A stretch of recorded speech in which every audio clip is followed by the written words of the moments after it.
20 años, el PAMI vuelve a comprar sus medicamentos directamente a los laboratorios sin intermediarios. Esta sana competencia va a permitir que 5 millones de jubilados que atiende el PAMI accedan a realmente una mejor oferta.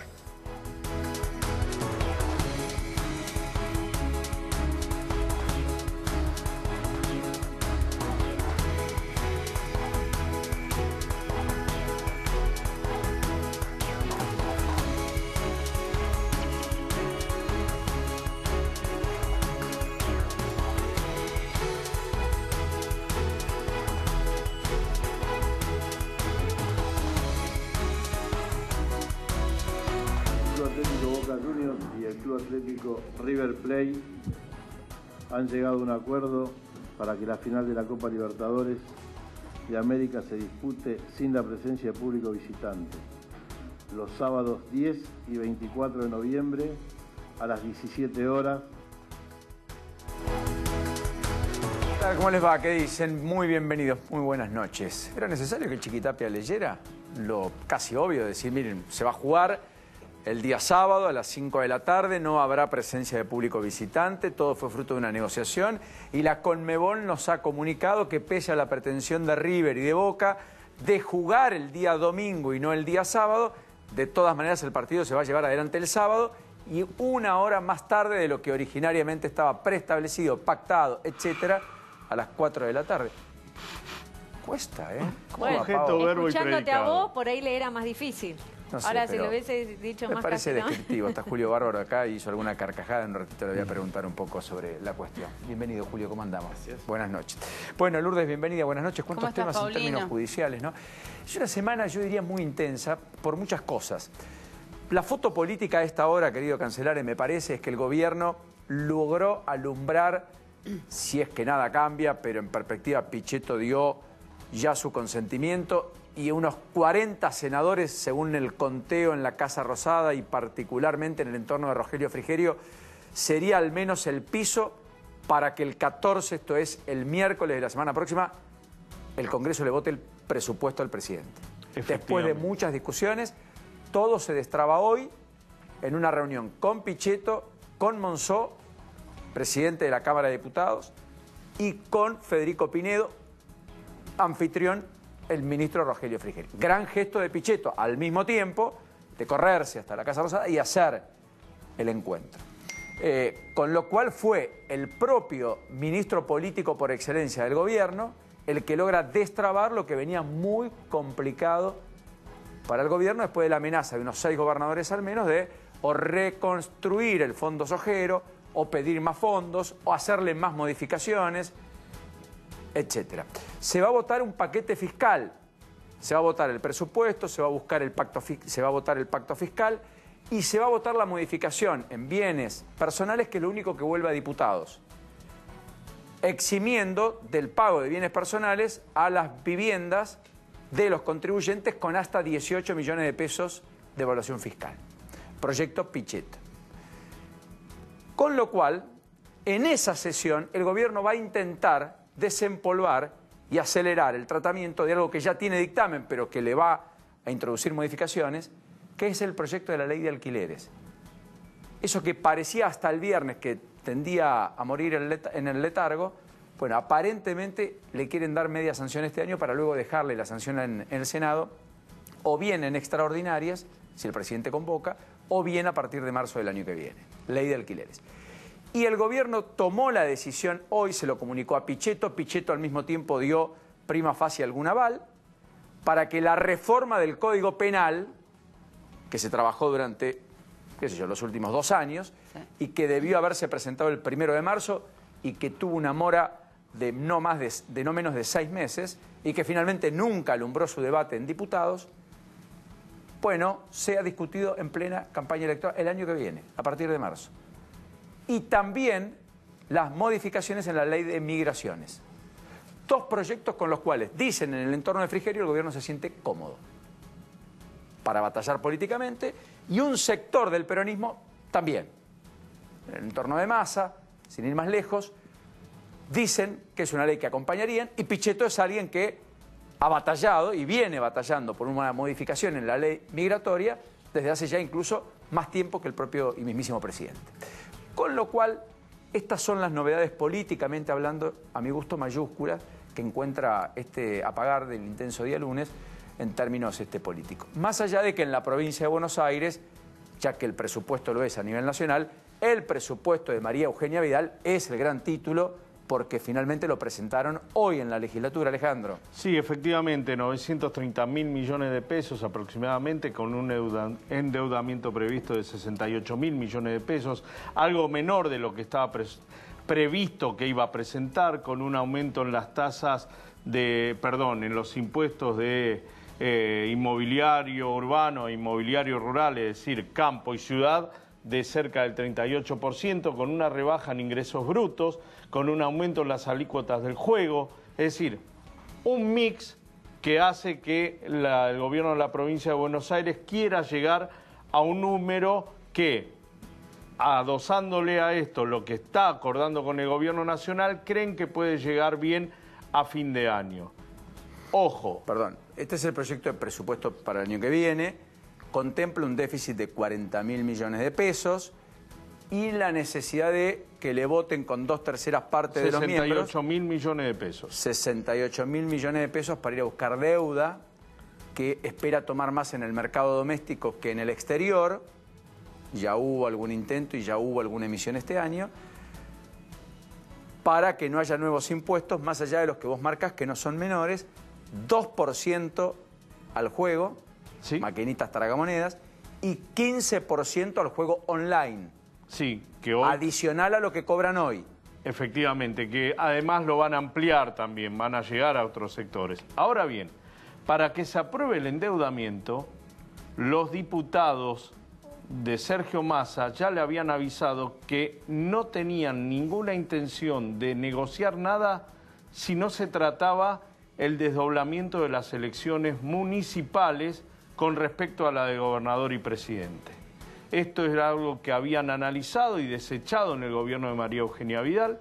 Sin embargo, tras la reunión con Sergio Massa personalmente, le quedó claro a María Eugenia Vidal que este es un elemento que está puesto en la mesa de consideración el propio Sergio Massa, no está dispuesto a bajarlo, al menos a bajarlo así a priori, y el gobierno de María Eugenia Vidal no está dispuesto a negociarlo a cambio del presupuesto y endeudamiento. Es decir, que hoy la promesa sería: me aprobás el presupuesto, me aprobás el endeudamiento, como vienen aprobándolo en los 2 años que lleva ya presentando presupuesto María Eugenia Vidal, y después ahí sí vamos a analizarlo y vamos a ver qué nos conviene a todos, porque en ese conviene a todos también incluiría la suspensión, como habíamos anunciado, de las primarias abiertas y simultáneas en la provincia de Buenos Aires. O sea, la idea de los intendentes como Jorge Macri de que no se gasten 3.000 millones de pesos,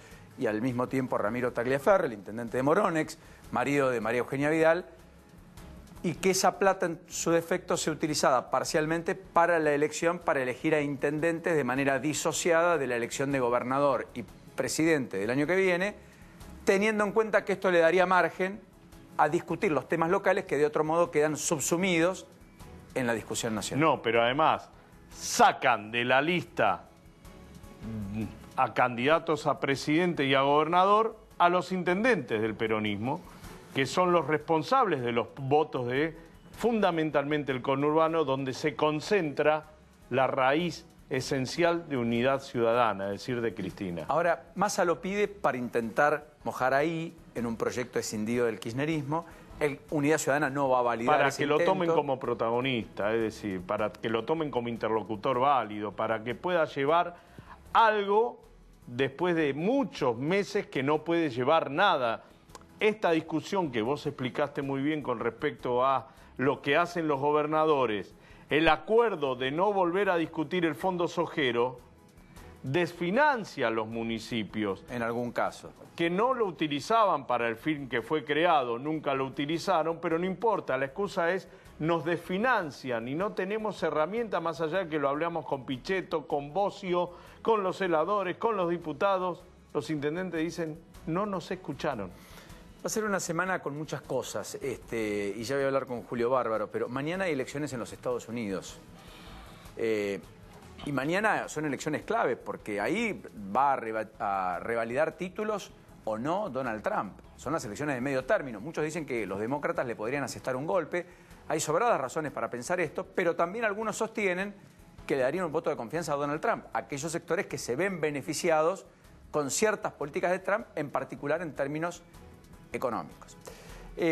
Mañana no hay bancos por el Día del Bancario, no hay actividad bancaria y tampoco habrá mercado de divisas, no se podrán comprar y vender dólares y estará muy limitada la actividad financiera. Más allá de que pueden hacerse operatorias a través del home banking o la billetera virtual, digamos. Frigerio está yendo al Senado para terminar de pulir lo que hoy se pactó en su despacho. Con el resto, a las 7 de la tarde se firmaría el dictamen. La CGT define la fecha del paro de 24 horas sin movilización y eso va a ser el miércoles. Pero va a ocurrir esta semana. Los gremios, todos están buscando reabrir paritarias. La UOM, UOCRA, UPCN, Alimentación. Particularmente hoy me parece que la clave la dio el propio titular de la Unión Industrial Argentina, Miguel Acevedo, que dijo, es hora de evaluar un bono de fin de año. Y me parece que le está diciendo al gobierno, evalúenlo, y le está diciendo a los propios empresarios, lo necesitamos. Claro, hay que apuntalar el mercado interno. Las ventas minoristas cayeron 9,4% en octubre. También hoy trascendió una declaración del ministro Duhovne diciendo que venía bien esta readecuación paritaria de los gremios. Está reunida la conferencia episcopal, se reúne hasta el viernes. Ojo con el documento que puedan elevar el viernes. Se especulaba con que podrían llegar a desistir del aporte estatal, no lo sé. Hoy, por lo pronto, hicieron alusión a la pobreza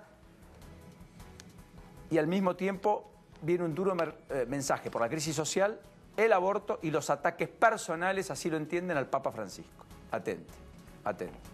98 obispos hay reunidos. Bueno, llega la misión del fondo el jueves al país. San Leris está viajando, tomando un vuelo a China para ampliar el swap y para ir a buscar inversiones e infraestructura. Empieza la transición de Michel Temer con Bolsonaro el miércoles en Brasil. Mira qué título. Y no es menor, ojo, no es menor. Y así las cosas, en la Argentina se habla mucho del adelantamiento de los tiempos electorales. ¿Crees que la campaña empezó, Julio, ya en la Argentina? Para que empiece la campaña tendría que haber alternativas. Nosotros no salimos de la sensación de fracaso, que abarca a la totalidad de la dirigencia porque abarca a la sociedad. Entonces, vos decís, siempre la campaña implica el nacimiento de una esperanza. No hay campaña hoy, no hay esperanza. O sea que es el voto de descarte el que está primando. Sí, y por eso a ver quién odia más, pero digamos que a quién te dio más bronca. Pero en rigor nosotros somos una sociedad en profunda decadencia y desesperanza. ¿Qué estamos discutiendo? Estamos discutiendo una baja del consumo, una baja de los salarios, un incremento de la deuda, una suba de la pobreza. Nosotros en el camino que vamos a un 40% de pobreza en poco tiempo. Un país que tenía el 4%. Hace 40 años. No 70, porque 40. Si no hacen trampitas, ¿viste? Más que decir 70, no, 40. Hace 40 años nosotros teníamos 4% de pobreza. Éramos otro mundo. Era otro país. Ahora, cada vez más, digamos, hay concentración económica enorme de esa, digamos, hay ricos muy ricos, empleados de los ricos muy ricos y marginales subsidiados. Ese es el estado que quedó después de Martínez de O, si querés, de Cavallo y Menem, si querés, digamos, también del final del peronismo, porque Celestino Rodrigo también. O sea, este es el país que armamos. Y no es que destruimos el del peronismo, el de Onganía, el de Ilia, el de Frondizi, ¿no? Destruimos una sociedad. Debe ser el único país de América Latina que cae en todo, en educación, en nivel de vida. Ahora, vos me decís, empieza la campaña. ¿Qué campaña? Algunos te dicen, no hay candidato. Lo que no hay es proyecto. Hoy está cumpliendo 8 años Jazmín. Beso, Jazmín, la hija de Paola. Sí, un beso enorme. Una diosa total. Una diosa. Trajo torta, qué sé yo, no sé cuántas cosas. ¿Qué? Trajiste torta, etcétera. Sí. Pero yo pienso en Jazmín, yo pienso en mi nieta que tiene la edad de la bueno, tu nieta, los hijos de Cancelar, los que tendrá Lourdes pronto si los quiere, etcétera. La pregunta del millón es, si en los últimos 40 este es el discurrir, ¿es pensable 40 años a la inversa? No, sí, es pensable absolutamente salir. Si vos, a ver, la Europa de posguerra, yo fui a una Italia donde andaban con el pasacasé bajo el brazo, a un Nápoles donde decían no salga a la calle que lo roban. Sí, y acá no me robaban. Y ahora vuelvo a un Nápoles donde es un festejo y acá, digamos, nosotros invertimos. Es posible con una dirigencia que deje de plantearse los negocios particulares en una sociedad fracturada. No ir juntos a la cancha es un reflejo, es una metáfora de la sociedad que construimos, Paulino. No, sí. Debemos ser el único país del mundo que no pueden ver los partidos juntos. Pero perdón, por lo menos acá va a haber público local y folclore. Rosario Central y Newell's, en el clásico, según Fontana Rosa, más apasionante de la historia del fútbol. Tuvieron que jugarlo a 350 kilómetros en la cancha de Arsenal y el Coloso y el Gigante se terminaron convirtiendo en algo chiquito que es, sin desmerecer, la cancha de Arsenal en Sarandí y sin público, de ningún tipo. Esa es la sociedad que construimos. Cuando vos me decís, si Mauricio Macri, a quien voté y fui amigo, lo enganchó Durán Barba. Durán Barba le dijo un par de odios más. El odio con el Papa es Durán Barba, con la Iglesia es Durán Barba, que no es ateo y masón, además es estúpido, lo digo siempre. De Ecuador hay que importar banana, no asesores. Pero ese grotesco personaje, yo lo discutí con Macri, lo hablé con el Papa. Ese grotesco personaje mete esta nueva cuña. O sea, ahora es peronismo, antiperonismo, católico versus ateo, Boca versus River. Y vos tenés una cantidad de imbéciles que riegan su odio sin tomar conciencia que o salimos del odio o nos terminamos de destruir. Un montón de pedazos que se odian no es una patria. Una patria es aquel espacio donde lo que nos une está por encima de lo que nos separa. Sí, un proyecto sugestivo de vida en común, pero, como diría Ortega y Gasset, pero ¿sabes que tengo la sensación de que ahí, varios amigos me lo han dicho y demás, nosotros vivimos en un perímetro térreo, punto, en un espacio. Ahora, después cuando nos preguntan de qué sos, y alguno te dice kirchnerista, otro te dice peronista, otro te dice antiperonista, otro te dice macrista, qué sé yo, no te dice argentino. Tanto Bolsonaro como Lula son primero Brasil y después ideología. Estados Unidos lo mismo. Pero en Estados Unidos ni hablemos. No. En Chile, el más pobre y el más rico ama su patria. Chileno. Reapareció Macron, perdón. Y el presidente francés dijo que estamos viviendo en una sociedad post-Primera Guerra Mundial donde los nacionalismos empezaron a ser extremos. Más bien. Pero es que el nacionalismo, ¿qué enfrenta? La universalidad del dinero. Contra la guita de los bancos, que son universales, las naciones te dicen, primero fueron los chinos, que los chinos, la plata que pongas ahí, primero va a ser China, después... O sea, es la pulseada entre la riqueza, el 1% tiene más riqueza que el 99% restante, y las identidades culturales y las naciones. Entonces, Putin, ¿qué dice? Rusia primero. Después antes era comunista, ahora no lo es. ¿Qué te dice China? Que es capitalista hacia abajo, hacia arriba es Estado. ¿Qué te dice Trump? ¿Qué te dice Macron? Leer a Macron es un lujo, el personaje, el diálogo. Pero digamos, eso es la identidad de esas naciones. Ni hablemos de Inglaterra. O sea, los negocios en la Argentina, sos primero comerciante, intermediario. Acá el intermediario mata al productor, único país del mundo. Macron nos dice, muchachos, no vamos a juntarnos con usted. Le dice a Macri, porque defiendo mis vacas. Yo nunca pude averiguar la cantidad de vacas de los franceses. Pero digo, nosotros somos de una imbecilidad brutal. En un mundo que es nacionalista y religioso, nosotros somos internacionalistas y ateos. Venimos siempre contramano, estamos fundando el Forfalco. Pero está bien que seamos nacionalistas y religiosos cuando sabemos que el nacionalismo y la religiosidad llevaron... ¿A quién? Al cataclismo a todo el mundo, digo. Mundo? Los extremos llevan a este mundo que estamos como extremo acá? Si yo te lo planteo desde el centro. El extremo es el tuyo, no el mío. No, las naciones, una pregunta. Las naciones, las identidades nacionales. ¿Sí, ¿por qué Europa puede hacer el mercado común? Pues cada uno de ellos es invulnerable. Hacia el otro, sí, es verdad. O sea, vos no dejás de ser Tano, cruzás la frontera y estás en la otra cultura. Sí. ¿Eso qué es? La identidad. No es bueno, Italia también hoy está en una crisis. Pero la crisis de los ricos es una crisis de la... No es una crisis de los ricos, es una crisis de pobreza, por eso. Porque... No mezclemos velocidad con pintura. Yo vengo de Italia, pero dame un poco de esa crisis que me la llevo a casa. Digo, es una distancia infinita. Tiene la crisis de acá. Nosotros tenemos la crisis de acá. Yo viví el 2012-2013 en España, después de la crisis del 2008. Hacía 5 años no creaban empleo. Esa crisis no tiene nada que ver. No, yo estuve en Europa se llama también, igual, pero en medio de la distinta. crisis. Pero culturalmente no fue atravesada Europa por lo que nosotros atravesamos. Socialmente, lamentablemente. Pero ni Chile, ni Uruguay, ni Bolivia. Mirá Bolivia. Bolivia es un ejemplo. Porque Bolivia hizo un nacionalismo capitalista con Estado que controla. Mientras el Estado es más fuerte que las empresas, hay nación. Si las empresas son más fuertes que el Estado, hay colonia. Pero, nosotros somos colonia hoy, porque no podemos ni manejar a los bancos. ¿Cuánto hace que no hablas con Macri? No voy a... Mucho. Sí, hace 2 años, 1 año y medio. ¿Con Cristina?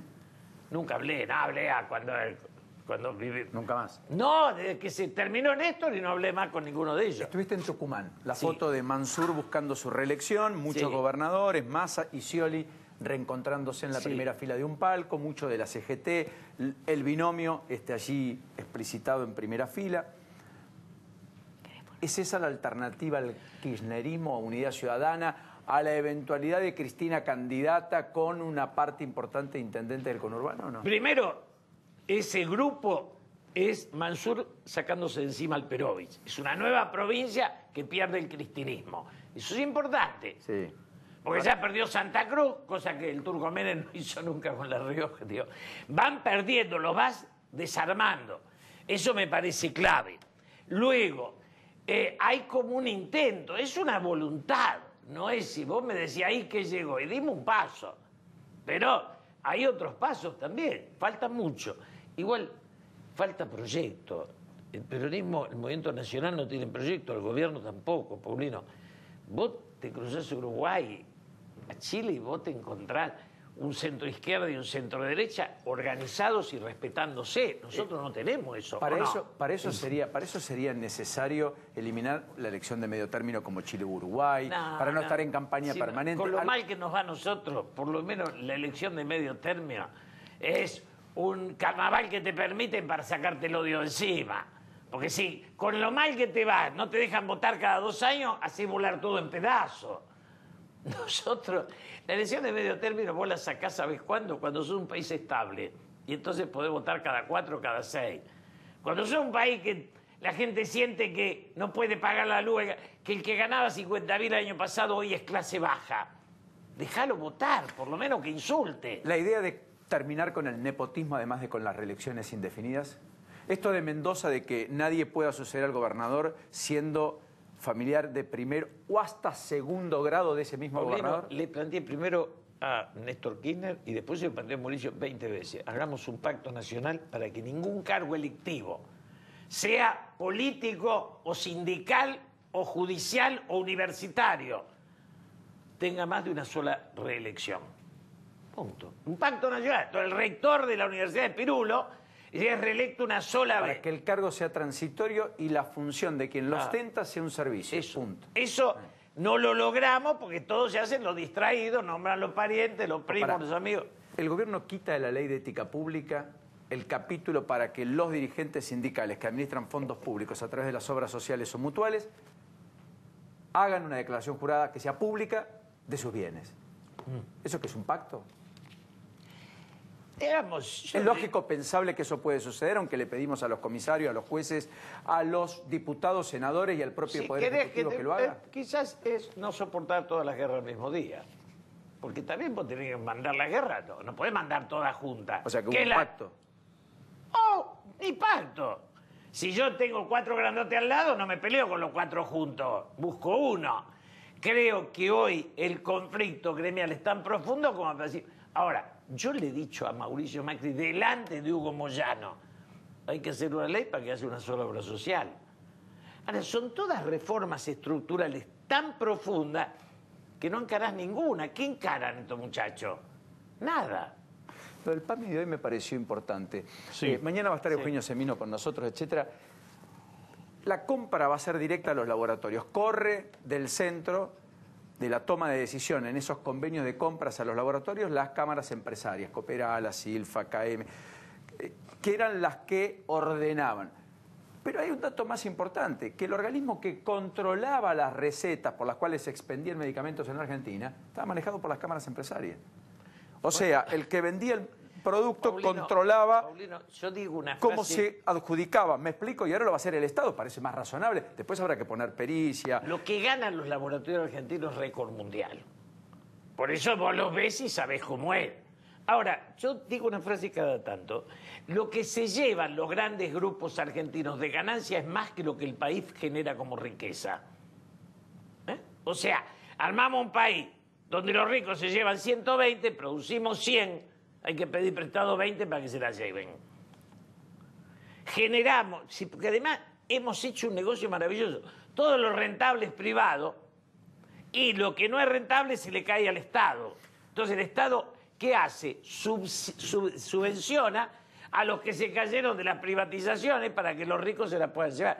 Yo, ojo, yo soy capitalista, pero creo que el capitalismo sin límite del Estado es destructivo de sí mismo.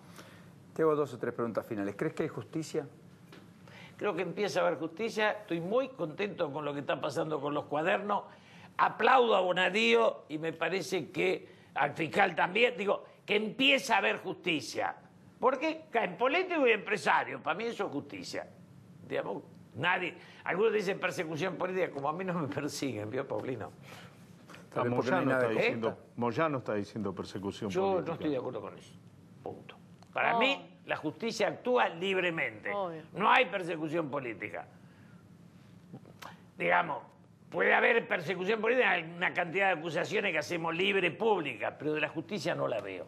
O sea, yo no digo eso de la justicia. Hoy los fiscales, Lourdes, es un tema del día, lo aprovecho que se quede Julio un ratito.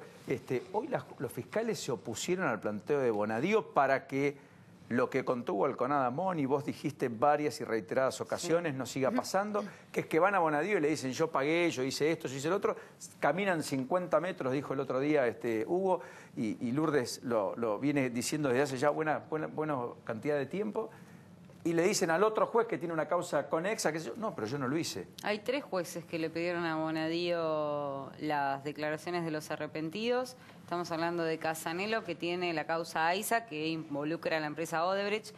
Tenemos al juez Sebastián Ramos, que tiene Lavallato y que tiene Techín. Y tenemos a Martínez de Giorgi con el soterramiento del tren Sarmiento, que es también Odebrecht. Y bueno, toda la UTE, digamos, la Unión Transitoria de Empresas, de Stacom, Saguela y EXA. Y lo que le piden los fiscales es, para poder avanzar en la investigación, que le envíen las declaraciones de los arrepentidos. El juez, el 1 de octubre, se negó rotundamente, y lo que hicieron los fiscales Stornelli y Rívolo fue apelar la decisión. Yo justamente el día viernes estuve hablando con una fuente allegada a los fiscales y me contaba esto, que de hecho creo que el mismo viernes tuvieron una reunión con el juez Claudio Bonadío, donde le plantearon esta situación. El juez se negó. Dice que él, digamos, los legajos de los arrepentidos simplemente son para los cuadernos de las coimas. Que dicen los fiscales, la ley no plantea esto, la ley no dice que no se puede dar porque hay causas conexas, digamos, a la causa de los cuadernos.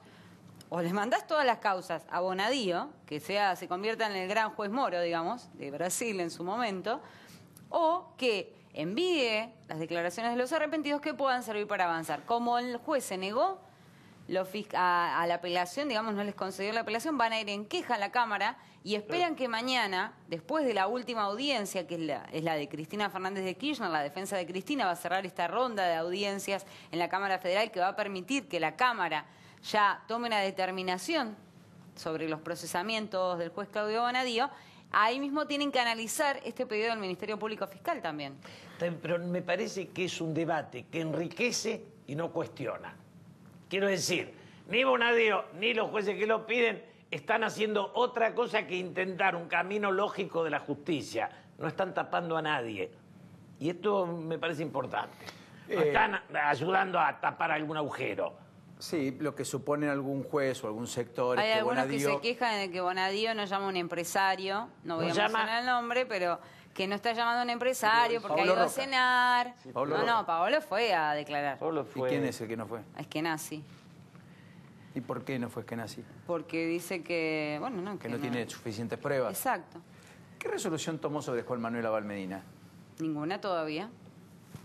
Lo pasó, me parece... No tiene resolución. No, tampoco Juan Manuel lo pasó. Ni lo procesó, ni le dictó a falta de mérito, ni lo sobreselló todavía. Paulino, yo a ver, tomo... Ni él ni Martín Larraburu. Está bien. Y de hecho, cuando envió la causa de la Cámpora, viste, la parte de los que declararon, y Sergio Spolky también, que se la pasó al juez, la mandó a sorteo, recayó en el juez Sergio Torres. De hecho, yo hoy estuve investigando si el fiscal va a requerir, me dicen fuentes cercanas del fiscal, no, ¿cómo voy a requerir si ya fueron indagados? Esto es una determinación que va a tomar el juez Sergio Torres a ver qué hace. Pero sobre Abal Medina y sobre Martín Larraburu, que estuvo detenido Martín Larraburu, yo voy a esto. no se tomó ninguna determinación. Un tiempo que la justicia empieza a convocar a políticos y a empresarios y algunos los deja adentro. Punto. ¿Este es un hecho histórico, sí o no? Lo es. Después, vamos a tener debate si uno fue más rápido, otro más lento, porque es la lógica del debate. Pero que la justicia ocupó un lugar que había dejado vacío hace tiempo, esto está fuera de discusión. Creo que en la Argentina lo único extraordinario es que por primera vez un juez dice que tiene el relato y el testimonio de un empresario que dice que pagó, Claro. un funcionario que dice que recibió, un chofer que transportó, un secretario privado que la contó y hasta los pilotos de avión que transportaban, iban y venían al lugar y del destino que muchos... y lo más grotesco, Moreno, que habiendo arrepentido, hay quienes se dan el lujo de negar el hecho. Es maravilloso. Eso es ficción, en serio, ¿o no? Lo que pasa, lo que plantean, y de hecho lo que va a plantear mañana la defensa de Cristina Fernández de Kirchner, es que varias de las defensas pidieron que haya medidas de prueba, pidieron que haya careos, porque muchos de los arrepentidos lo que hicieron fue contradecirse entre sí de una cosa y de otra cosa. De hecho, por ejemplo, Paolo Roca, cuando se presenta, le tira, vamos a hablar coloquialmente, le tira el fardo a Betnaza. Dice, fue Betnaza. Vos sos el dueño de la empresa. Luis, pero al margen de esto, veamos el bosque y no el árbol. El bosque es positivo. A mí lo que me preocupa es, ¿por qué Cristina nunca pudo hablar de su patrimonio ni cómo hizo la plata? Bueno. ¿Por qué nunca declaró? ¿Por qué la única respuesta no, si fue...?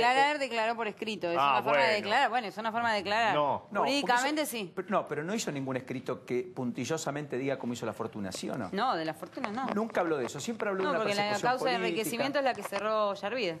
Entonces, a lo que voy es... No, pero tampoco en Otesur ni tampoco en Los Sauces. Nunca dijo si era el triple o no del valor de mercado de lo que alquilaban las propiedades. Nunca dijo si finalmente tenía el índice medialuna, no había medialuna para el desayuno. No, porque ya habla de persecución política, por lo tanto todos sus escritos no declaró. Si a vos te dicen el pelo es morocho, vos decís, no, mire, es rubio. Vos lo cortás y lo ponés, es rubio. ¿Terminó la discusión? ¿Sí o no? Lo que la información no da, el prejuicio lo cubre. La única respuesta que dio la expresidenta sobre su patrimonio fue en Harvard. Se lo preguntó un estudiante. Y ella dijo, porque fui una abogada exitosa. Pero no se le conoce una causa. Una. No, el título entonces, todavía no. Yo no es una animosidad. Lo que estoy diciendo es la verdad objetiva. Es como sostener que Macri en algún momento a nadie, pasó hambre. No, es otra cosa. Pero hambre no sintió. Nunca vivió en una villa. Hablo desde la objetividad de lo que es el expediente. A ver, en el caso de las no puede explicar su patrimonio, bueno, ¿no? Esto es la objetividad. A ver, eso es por un lado, pero a lo que voy. Vos cuando vas a una indagatoria, no estás obligado a decir verdad. Vos cuando vas y te defendés como... Lo único que tenés que cumplir con el acto procesal. El caso de los arrepentidos es distinto. El caso del enriquecimiento ilícito, cuando vos te llaman a indagatoria, es distinto, porque vos tenés que probar que no sos culpable. Se invierte la carga de la prueba en el enriquecimiento ilícito. ¿Cuál era la frase pero en el resto de las causas no. típica? Nadie va preso. Tendremos que cambiar la frase. Esto ya es un lujo, punto. Es un hecho importantísimo. Para mí es de clave. todas maneras, las salvedades que hace Lourdes yo las valido. No, pero son muy importantes porque tiene que hacer a la imparcialidad del proceso y a que no queden dudas. Yo no quito eso. Y de hecho, justamente es el planteo que hacen los fiscales con el tema de los arrepentidos, porque dice, los arrepentidos... Nadie los obliga a venir y declarar en su contra, porque nadie está obligado, y lo dice la Constitución, a declarar en su contra en este país. Por lo tanto, los arrepentidos sí declaran en su contra porque están reconociendo un delito justamente para obtener una menor pena a la hora de un juicio en caso de condena. Pero si hay un juicio y mienten, van presos. Por supuesto, hay un año para probar y de hecho Claudio Bonadío lo que planteaba, y también es válido en cierto modo el planteo de Bonadío, dice, hay un año para probar si dicen la verdad.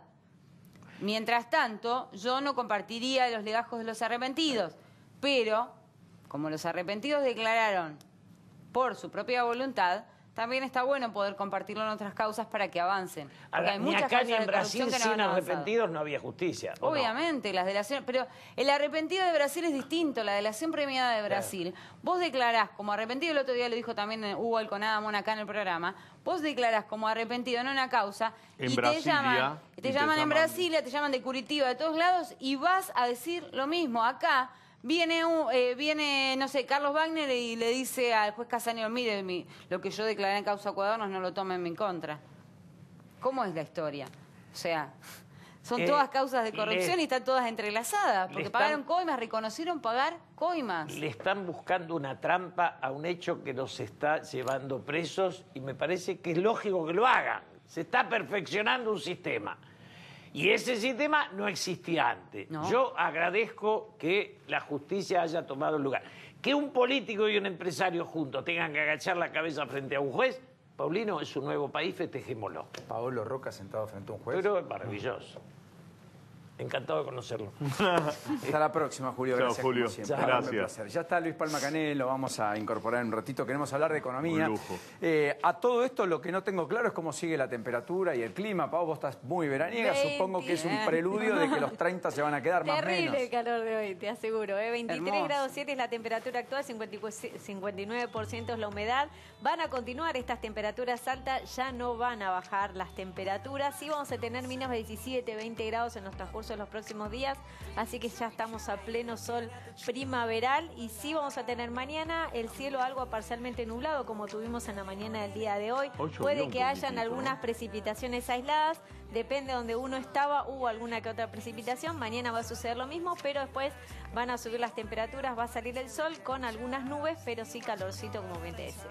Muy bien. Bueno, ¿Tinelli está en campaña, modo campaña o no? Porque dijo, sí, me gustaría en algún momento, lo que estoy evaluando es cuándo me lanzo a la política. Tinelli puede decir cualquier cosa, es Tinelli. Pero lo de la maratón... La reunión con Vidal. En Bolívar, el pasado día sábado, la inauguración de obras, las definiciones políticas. Me parece que dan cuenta de alguien que ya no tiene retorno en términos de que en algún momento más temprano que tarde se va a volcar a la vida política, porque además entiende que tal vez lo mejor ya pasó de su apogeo, siendo la estrella máxima de la televisión, lo cual no es fácil mantenerse durante más de 20 años. ¿Estás manejando información? Sí, claro. Ah, bueno. Listo, ya está. Terminó la historia. Así que lo que no tengo claro es hacia dónde va después Tinelli. Una pericia balística favorece a Luis Chocobar. Es de la Policía Federal y ya había uno de la Policía Metropolitana. En ambos casos dice que el disparo que termina con la vida del delincuente va de abajo hacia arriba y que por tanto no puede tirar de abajo hacia arriba, sino que pega en el piso y rebota la bala, aparentemente.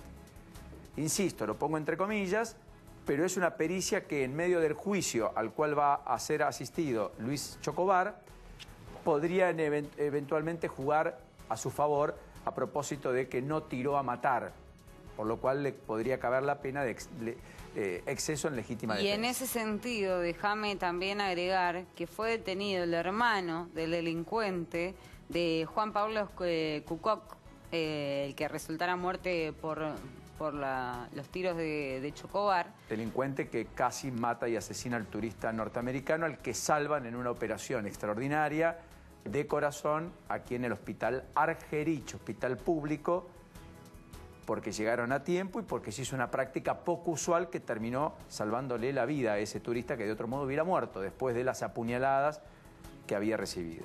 Sí, ya era la tercera vez que cometía en este último tiempo actos delictivos esta persona. 17 años. Hoy. 3 arrestos en 4 meses. El primero el 13 de julio de este año. El último en Barracas, robó un celular, andaba en moto.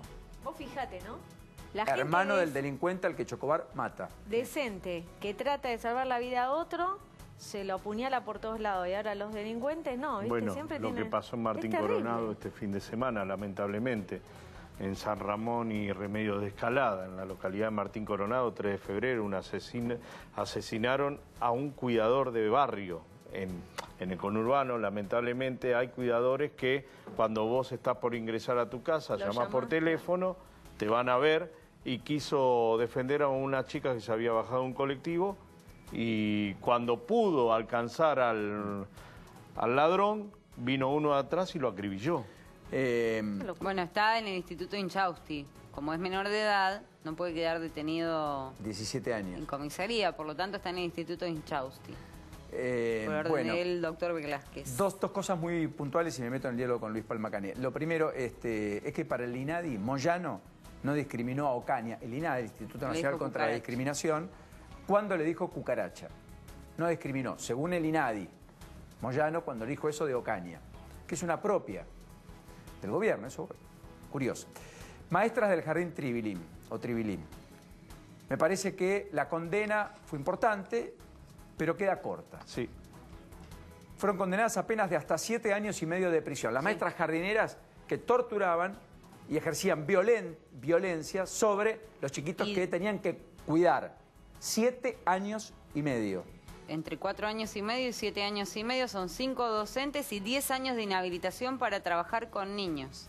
Eso es lo que determinó el Tribunal de San Isidro. Los padres dijeron, valió la pena luchar, 6 años. Esto pasó en el 2012, 2013.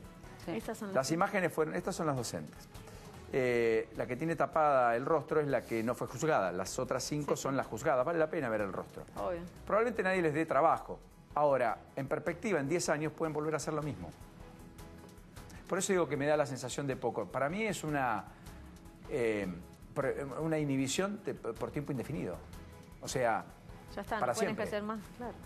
¿Vos te imaginas tu hija, o la mía, yo no la pongo ahí, maltratada, diciéndole las barbaridades que hubo que escuchar en las filmaciones que los propios padres se encargaron de hacer después de los relatos de los chicos? ¿Por qué son tan duros? Pero fue un fallo ejemplar desde el lado de que fueron maltratos y no hubo, gracias a Dios, ningún chiquito tuvo que lamentar no hubo que lamentar una pérdida. Entonces, en ese sentido, y lamentablemente, como vos decís, porque una cosa es el sentido común y otra cosa es lo que marca la ley, la verdad que fue bastante ejemplar a mi gusto esta condena. No así la inhabilitación, yo le hubiese dado inhabilitación perpetua, Sí, claro. No de 10 años. Para ejercer cualquier tipo de... No puedo volver a ser docente, no tiene manera, digamos. No está preparado. Bueno, ¿me dejas hablar con el doctor? Sí. Doctor, gracias por este ratito, bienvenido. Por favor, ¿Cómo le va? Buenas noches. Buenas noches. Buenas noches. ¿Qué tal? Dice Miguel Boyano, Miguel Ángel, usted lo conoce, que la Argentina tiene ya sobrados motivos para encaminarse a un nuevo default. Que si no es en el 2020, hasta incluso podría ser en el 2019 por las famosas letes, una bola que se ha creado de endeudamiento en dólares, etcétera, dólares que la Argentina no genera, y el problema central de la Argentina es que no está generando justamente dólares genuinos. ¿Hay algo de cierto posible en eso o cree que no? Siempre hay una posibilidad que un país entre en default. No coincido, porque si lo ha dicho así, lamento que no esté para discutir un poco, pero si lo ha dicho así es que él ve un alto grado de probabilidad, que Argentina está encaminada al default, quiere decir que en algún momento, según su escenario, iría al default. Yo creo que no, porque por lo menos en el 2019 y el 2020 es un problema matemático. Con el apoyo del fondo no hay ninguna posibilidad de caer en default por no pagar la deuda en dólares, digamos, ¿no? Otra cosa es el problema de las LEVAC y toda la deuda interna, pero lo que es cierto es que la gente tiene que pensar que un país complicado como es la Argentina, para no entrar en default, ningún país no entraría en default si no puede ir renovando su deuda, nos llama el rollover en la jerga. Quiere decir que a Argentina le vencen 30.000 millones de dólares el año que viene entre capital e intereses de moneda extranjera. Normalmente un país que le vencen 30.000 millones de dólares lo que hace es va al mercado de capitales, emite bonos por 30.000 y sigue renovando esa deuda. La Argentina está pensando en ese escenario que no renueva un solo dólar, o sea que paga todos los vencimientos, cosa que es una buena hipótesis en el escenario que venía teniendo la Argentina, que viene teniendo, porque la verdad que el escenario es complicado, es un escenario que tiene déficit fiscal, que tiene déficit de cuenta corriente, que tiene recesión, que tiene alta inflación, que tiene inseguridad política. Entonces, es una hipótesis que está bien hecha en el sentido que a lo mejor el año que viene nadie nos renueva, digamos, pero tenemos la cobertura del fondo y además, mal que le pese a mucha gente, el fondo no es que cayó en paracaídas. La Argentina tuvo que ir a pedirle apoyo al fondo para salir de esta tormenta, ¿no? Sí. Y lo que creo que es positivo del fondo es que ha encarrilado a la Argentina, después de muchos años, a tratar de solucionar la raíz de todos los problemas que ha tenido este país los últimos 100 años. Todas las crisis que ha tenido el país ha sido en principio por un alto déficit fiscal que después lleva a un déficit de cuenta corriente. O sea, para que se entienda, el déficit fiscal es el Estado gasta menos de lo que recauda, gasta más de lo que recauda, y obviamente el déficit de cuenta corriente es que entran menos dólares de los que salen por pagos, importaciones, etcétera. De manera que al estar este modelo simple que es el doble cero famoso, que es emisión cero y déficit cero, yo creo que por lo menos que hay un consenso en la sociedad de una vez por todas que la Argentina no puede seguir gastando más de lo que recauda, sobre todo con un gasto público que desde el promedio de los últimos 10 años antes de Kirchner, el gasto público era más o menos 25 o 26% del producto. Hoy está en el 42%. O sea que en los últimos años de la década famosa, la Argentina aumentó su gasto 16 puntos del producto, que para que se entienda en términos absolutos, son 80, 90 mil millones de dólares por año que se incrementó el gasto público. ¿Y por qué no explotó en ese momento y explota ahora? ¿Por qué no explotó en ese momento? Porque había financiamiento.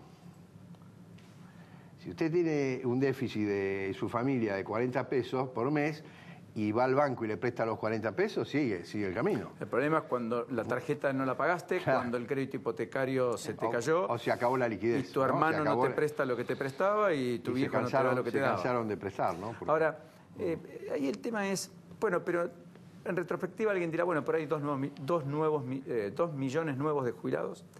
Hay una asignación universal por hijo que no estaba. Sí. Hay una moratoria previsional que incluyó incluso un seguro universal a la vejez. Hay 19 millones y pico de pagos que nacen del ANSES, con una cobertura que la ha convertido a la Argentina en un país importante en la materia. La educación es gratuita, la salud es gratuita. Ponele. ¿Y entonces? Y entonces repasemos un poco. La salud es gratuita, pero es un desastre. La educación es gratuita, pero es un desastre. Darle 2 millones de nuevos jubilados, como hizo el gobierno de Kirchner, que parece una medida progresista, eso de progresista no tiene nada, porque para pagarle la jubilación a 2 millones que nunca aportaron un centavo, lo que se está haciendo es sacarle dinero a los que aportaron. Y poner 2,5 millones de empleados públicos no resiste ningún análisis.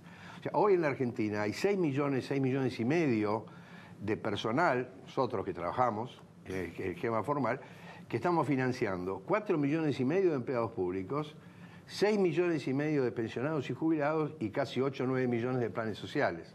Son 6 millones que financian 20. A mí me parece extraordinario que haya planes sociales, porque el crecimiento, si no baja la pobreza, no sirve para nada, absolutamente. Pero entonces, ojo, que no hay que confundir, porque la gente dice, bueno, pues se gastó, pero se gastó mejor. No, no se gastó mejor, se gastó peor. Y se gastó 80.000 millones de dólares por año. ¿Y qué pasa si sale a favor de los jubilados el fallo que tiene que definir la Corte Suprema? Que estamos a días, básicamente, de que salga este fallo. Falta que el doctor Rosenkrantz decida su voto. Pero si se llega a tomar el fallo Liot, que es hasta el 2009, van a cobrar un 31% más de lo que corresponde. Algo que el Estado, obviamente, trata de evitar, diciendo, no, ustedes les ofrecemos la reparación histórica. Esas personas no aceptaron, por lo tanto el gasto para el Estado sería mucho más. Son 150.000 personas y lo que haría la Corte es invalidar el RIT, que es la medida por la cual se hizo el cálculo para la reparación histórica y no el coeficiente antiguo. Exacto. Que le daba un indicador más alto. Eso es lo que votó el Congreso. Lo que estaría declarando inconstitucional es la ley. Ese artículo de la ley para los que no homologaron el acuerdo. ¿Para los que no homologaron o solamente para el caso que llegó a la Corte Suprema? Es el caso, pero eso decanta. Pero eso, claro. Hace doctrina. Hace doctrina y genera jurisprudencia, aunque no sea simultáneo para el resto, ni inmediato, por ejemplo. No, está el desastre de este país, que estamos pensando que la Corte Suprema tiene que emitir un fallo para actualizar medianamente la jubilación de 150.000 y 180.000 personas. Entonces yo lo que diría, está bien, actualicémoslo, estoy totalmente de acuerdo, que lo paguen los 2 millones de jubilados que reciben dinero sin haber aportado nunca un peso, por ejemplo. Entonces, dice, bueno, pero el Estado entonces tendría que poner los 100, los va a poner, obviamente, si es lo que corresponde. Ahora, con este nivel de presión tributaria, es uno de los argumentos de Bogiano, dice que Argentina no puede crecer con este nivel de impuestos y que la clase política no está dispuesta a realizar las reformas de fondo, por lo tanto, esa complicación va a ser que más temprano que tarde esta olla a presión se destape, digamos, y que explote. ¿Y cuál es la solución? No, él describe el diagnóstico. La pregunta es, ¿la sociedad política podrá eventualmente poner este límite? Porque la gente está enojada, está harta. Creo que el gobierno de Macri como pocos le ha pegado a la clase media de una manera fulminante y también al sector empresario. Hoy el sector empresario está buscando un plan B, el Círculo Rojo le está buscando un Rodríguez Larreta, un María Eugenia Vidal, porque ya desecha el propio Macri. Rattazzi dijo con claridad meridiana, el mercado no le cree al presidente. Lo dice Rattazzi. Eso lo dijo él. Corre por su cuenta, pero a lo que voy es a esto. Te hablaba muy bien de la presión impositiva. Bueno, parte de esa presión impositiva se debe a todo el aumento del gasto público. Coincido totalmente que con este exorbitante presión de la parte impositiva, la Argentina no es sustentable en el largo plazo. Eso y decir que la Argentina va a entrar en default son dos cosas distintas. Está muy bien. Porque yo lo que digo es, la Argentina tiene que crecer al 4 o 5% por año, porque tiene todas las condiciones para hacer eso. Pero ¿por qué no lo hace? Porque tiene ese déficit que lo viene arrastrando. ¿Qué quiere decir el déficit? Que le están pagando a determinadas personas que no producen, que no son productivas. Entonces la Argentina no puede crecer. Más toda la deuda, más todos los intereses que paga. Entonces, para que la Argentina sea sustentable, tiene que primero bajar la inflación, después solucionar el tema de la cuenta corriente con los dólares, pero fundamentalmente es la eliminación o la eliminación lisa y llana del déficit. Porque cuando eliminemos el déficit fiscal, va a bajar la inflación, van a bajar las tasas de interés y el camino va a estar en el mediano plazo. Pero de ahí a decir que entramos en default. ¿Y eso es 2019 o 2020? No, mucho más. Hay que recorrer digo, más tiempo. Que empiece a encontrar... bueno, tendría porque acá lo que hay del otro lado es cierto desasosiego, caída generalizada de los niveles de actividad. Obviamente, la recesión es muy fuerte, estamos en el peor momento de la recesión, en el peor momento de la inflación, o sea, peor momento que este no hay. ¿Cuál es la visión que uno puede tener? Es, si logran, la condición necesaria para que esto funcione es eliminar el déficit fiscal. Eso es lo que hay que mirar. Después, todo demás va como agregado, digamos. Entonces, en la medida que la gente vea, ¿no es cierto?, como se está cumpliendo ahora, que el déficit está controlado, entre comillas, estamos hablando del déficit primario, ¿no?, que son gastos menos ingresos, ingresos corrientes menos gastos corrientes. Después tenemos todo el problema de pago de intereses, que son entre 15.000 millones de dólares por año. Por eso, dejémoslo para otro capítulo. Correcto. Entonces, si yo logro eso, la Argentina va a funcionar. Si no, vamos a seguir marchando en el fracaso que tiene este país, que en la década del 30 del siglo pasado estábamos octavos, novenos en ingreso por cápita y hoy estamos 80. Eso no es que la sinarquía, somos nosotros. Octavo, noveno y hoy 80. Exacto. Y estamos en el top 5 de la inflación también. Un día hablamos de historia, para poner en blanco sobre negro. Historiador notable, leído varias obras. Luis, gracias por este ratito. Por favor, gracias a ustedes. Hasta la próxima. ¿Cómo no? Pausa rápida, ya volvemos.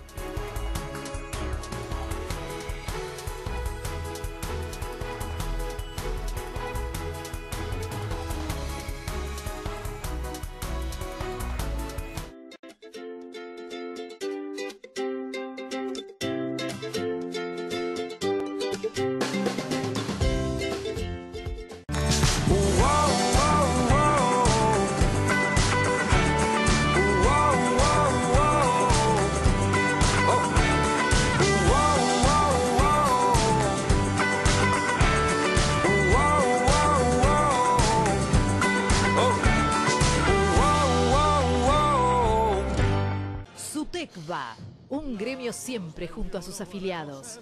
Entrega en forma gratuita de ajuares para los recién nacidos, becas en guarderías y jardines maternales, entrega de guardapolvos y útiles escolares a los hijos de afiliados en edad escolar, festejo del Día del Niño, descuento en farmacia y óptica sindical, recreación. Turismo en San Clemente, Villa Gesell, Córdoba y Mar del Plata. Asesoramiento jurídico y previsional. Y para los mayores, viajes, espectáculos, entrega de canasta navideña y mucho más. Amadeo Yenta, Secretario General, 2017-2021, Municipales de Capital. ¿Qué es crecer para vos? ¿Pudiste entrar, Abu?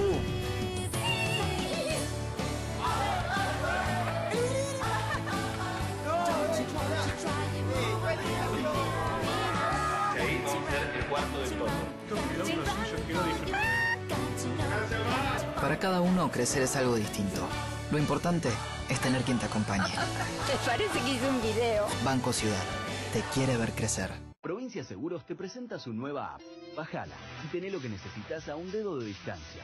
Accede a tus pólizas, a la tarjeta de circulación y Mercosur, siniestros, denuncia y seguimiento online, asistencia al vehículo. Planificás y manejás tu tiempo porque sabés al instante dónde está el auxilio y mucho más. Todo lo que necesitas a un dedo de distancia. Nuestro compromiso es con vos. Provincia Seguros, una empresa del Grupo Provincia. ¡Atención, Caimán! Este sábado, desde las 16, Boca vs River, en la primera final de la Copa Libertadores. Viví el fútbol en alta definición. Llama al 6380-0000. Telecentro.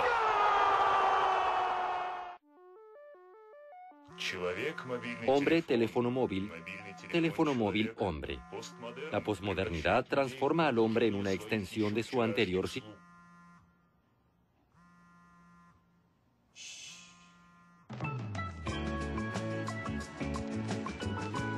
Esto es Tata. El sábado 10 de noviembre compartimos el día en familia en el Hipódromo de Palermo.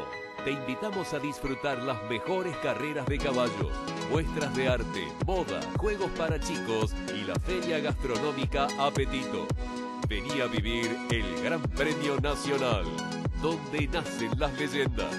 Hipódromo Argentino de Palermo, en el corazón de la ciudad. Esto es un infierno. Hasta la temperatura, Rubén. ¿Tenés acidez? Tenés que tener Milanta.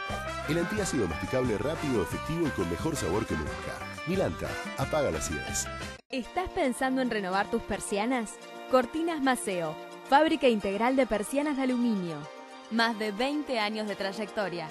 Cortinas Maceo. ¿Luis? ¡Luis! ¡Tocayo! Gracias, Hernán. De nada, María. ¿Santiago? Gracias, Pedro. Gracias, Ana. Hay tantos nombres como formas de llegar y ahora podemos hacerlo juntos. Uber, juntos en el viaje. Estar subido a un caballo de polo, sujetando las riendas con una mano y una copa de Navarro Correas con la otra, te hace decir cosas irónicas como una vuelta para todos. Venía a pasarla bien al carrusel de polo Navarro Correas. 10 de noviembre al 15 de diciembre, Campo Argentino de Polo. Llegaron las super promos maníacas. Este mes comprá el panel Frankie a 3.139 pesos, la mesa modular Vacancy 2.439 pesos y el mega panel Avi a 3.729 pesos. Aprovechá ahora que podés comprarlos con 10% de descuento en efectivo o pagarlo en 6 cuotas. Regalale diseño y confort a tu casa con Manía Mueble. Como mamá, estás en cada detalle. Le prestás atención a las pequeñas cosas, especialmente cuando llega la noche y tu familia descansa. Por eso, elegís el nuevo Fuji Noche, el único que con solo 4 aplicaciones, una en cada esquina de la habitación, protege a tu familia de los mosquitos por hasta 10 horas para que puedas descansar tranquila. Fuji, protege como vos.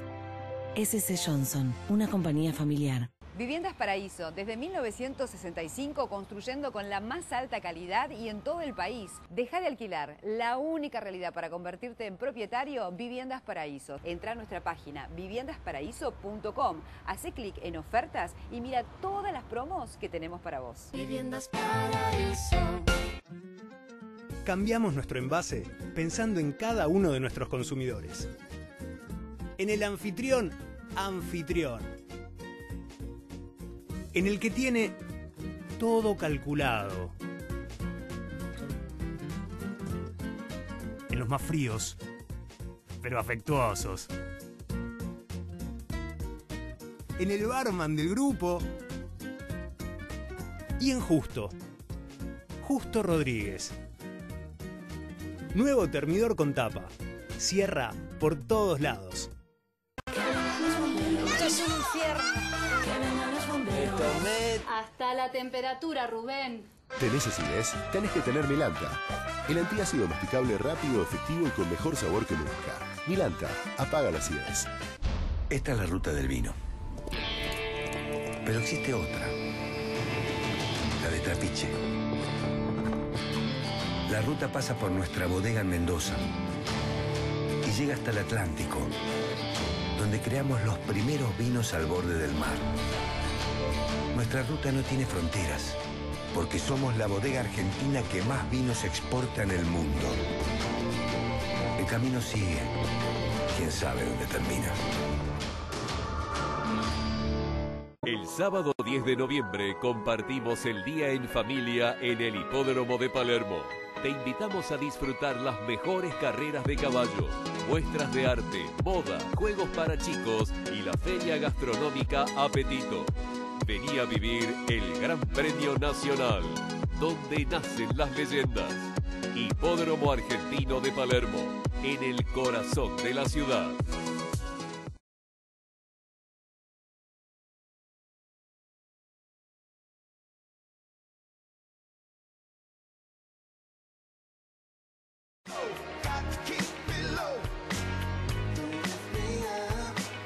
Miren esto, es genial. Telecentro ahora te da un control remoto que responde a tu voz. Sí, escuchaste bien, hace lo que le pedís. Pero claro, todo con respecto a la tele. No le puedes pedir que tu marido vaya a hacer las compras. Pero esto, porque esto es genial. Manejamos el televisor.